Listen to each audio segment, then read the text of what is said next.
안녕하세요. 반화성형외과 박재원 원장입니다. 안녕하세요. 저는 연세 AMB 피부과 이혜진입니다.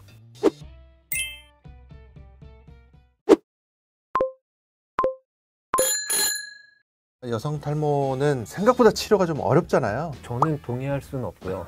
근데 이게 수술하시는 분과 수술을 안 하는 사람과의 약간 관점의 차이일 수도 있는데요. 저 같은 경우에는 여성형 탈모 환자가 왔다. 조금 되려 남성분보단 저 마음이 더 편해요. 제가 말씀드린 거는 뭐냐면 남자분들은 수술하면 진짜 효과가 좋거든요. 거의 새 삶을 사는 분들이 많은데 여성 탈모는 수술도 참 만족하지 못하는 경우도 많고 아예 여성 탈모는 수술을 거의 안 하려고 하시는 그런 원장님들도 많이 있고요. 반면에 이제 여성 탈모 치료에서는 획기적으로 바꿔놓은 것 중에 하나는 두피 문신이고 여성 탈모의 두피 문신을 처음 논문으로 발표한 게 저거든요. 그래서 저 같은 경우도 수술보다는 문신을 한 2배 이상, 한 3대 7 정도로 문신을 수술보다는 조금 권유하게 되는 것 같아요. 아무래도 꼭 그렇게 되진 않겠지만 환자분들의 어떤 내원 경로를 보면 저희 같은 수술을 많이 하는 병원보다는 이렇게 탈모 치료를 하는 지역 거점 병원이라고 할까요?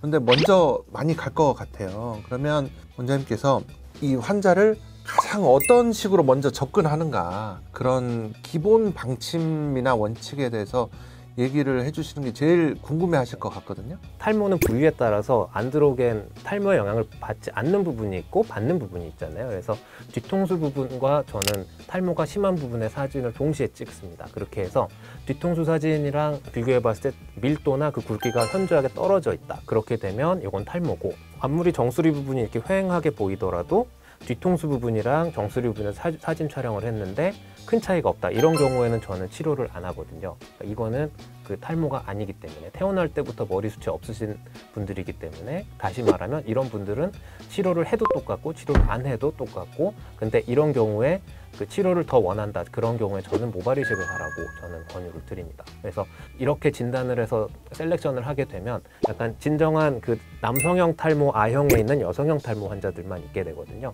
이런 분들은 이제 저희 병원 같은 경우에는 일주일마다 한 번씩 꾸준하게 올 수만 있으시면 모낭 주사라든지 아니면 너무 심하면 PRP 주사까지 해서 그렇게 주사 치료를 하게 되면 치료 반응은 훨씬 더 좋게 나올 수가 있었어요. 이제 탈모 자체가 위쪽 하고 옆에 정수리 뒤쪽까지 후두부까지 다 침범하는 경우도 있잖아요. 침범하는 경우도 있죠. 그런 부분의 경우도 아주 밑에 후두부 경우에는 남아있는 부분이 있어요. 남아있는 부분이 제일 있고, 밑에 쪽. 제일 밑에 쪽에서 그런 부위와 비교를 했을 때는 탈모가 있는 사람인 거죠. 그래서 이런 분들은 되려 그 꾸준하게 모낭 주사랑 PRP 치료 6개월에서 9개월 정도 꾸준하게 치료를 합시다라고 해서 쭉 오시게 되면 확실하게 효과는 많이 볼 수가 있었어요. 그러면 PRP하고 다른 어떤 메조세라피라든지 이런 거랑은 빈도는 어떻게 주로 조정을 하나요? 저 같은 경우에는 PRP는 3개월에 한 번 정도 하고 나머지는 다 일주일에 한 번씩은 꾸준하게 모낭 주사 치료를 하게 되고요. 그런 스케줄로만 짜서 한 3회차 그러면 보통 9개월 정도 걸리거든요.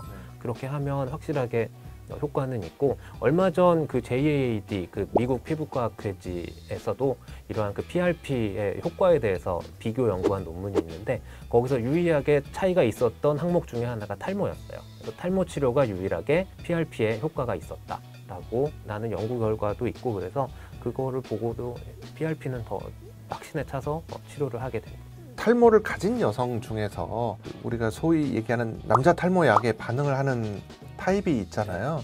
20대 여성인데 타 병원에서 아보다트를 처방받아서 꽤 오랫동안 드셨다는 분을 봤는데 깜짝 놀랐어요. 저는 아무리 본인이 임신 계획이 없다고 하더라도 저는 절대로 처방하지 않는데 그거를 약을 꽤 드시고 있더라고요.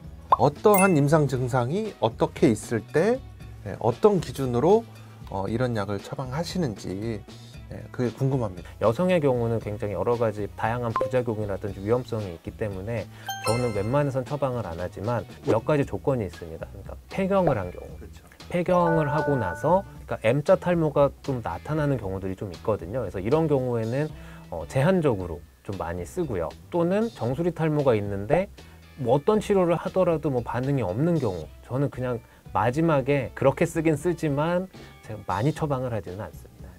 그럼 만약에 처방하시면 프로페시아 아니면 피나스트라이드 5mg인 프로스카, 아보다트 중에 어떤 걸 처방하시나요? 저는 이거 임상 양상에 따라 처방을 좀 다르게 하는데요. 보통 앞머리 탈모가 좀 있다 그러면은 저는 아보다트를 좀 많이 선호하는 편이고요. 정수리 탈모가 있으면 프로페시아. 저는 그렇게 검증은 되진 않았지만 이론적으로 약간 그렇지 않을까라는 생각으로 여성에서도? 처방을 하고. 네네. 저는 거의 아보다트를 처방하고 있습니다. 네, 논문에서는 아보다트가 좀 더 에비던스가 강한 것 같아서 네네. 일단 중요한 건 저도 폐경을 반드시 확인하고 처방해야 될 것 같아요. 네.